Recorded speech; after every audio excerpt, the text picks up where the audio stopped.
What's going on, guys? It's Paragate and welcome to Superman issue number 24 Explained.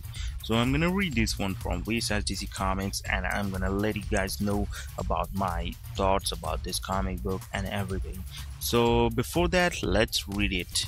Our issue begins with us seeing who the new aliens are, and to my surprise they are aliens who were fighting against the Krug, which we saw one of them. If you remember from the Frankenstein arc of this series, it seems that these aliens were all about peace and letting the crew rule over them until somehow Manchester Black showed up in space and taught them about killing injustice before helping them escape to Earth. Yeah, this issue is a bit hard to follow at times because of how intricate the backstory is for everything that's gone down in this series, but it seems that the spaceship that carried the Elite and Manchester Black to Earth went through a rift that never closed properly, allowing those monster animals through periodically somehow, and they have set up shop in Hamilton Country to watch over Superboy because Manchester Black believes that if he can shape the boy into the elite enforcers that he wants him to be, he will be the greatest hero who ever lived.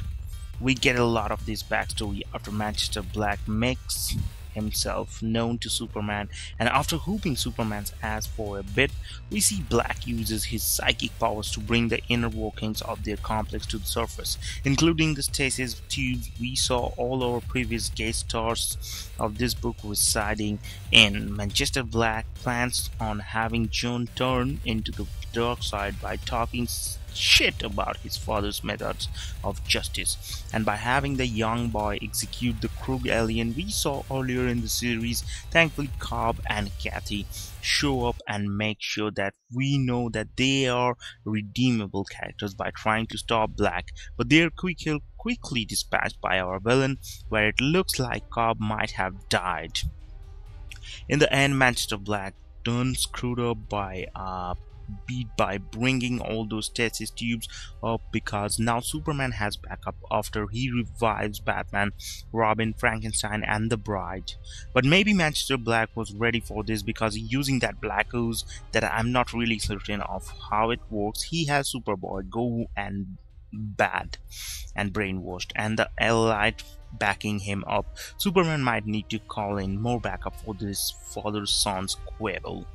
That's it for this issue of Superman, and while I am enjoying this arc enough, I find that the story is getting a bit convoluted with every new answer we get to what has been going on the background to this series. I would have loved to know how and why Manchester Black wound up in space and ended up gathering a team, but it's just thrown out there and comes off odd because of it. The art too at times is hard to follow on top of the complicated story, but overall this isn't a bad issue and I can't wait to see how Superman overcomes this dilemma and becomes stronger in the long run for it. So yeah, according to me, Superman issue number 24 is well beyond reading because it's totally cool, and what you want in a comic book is totally there.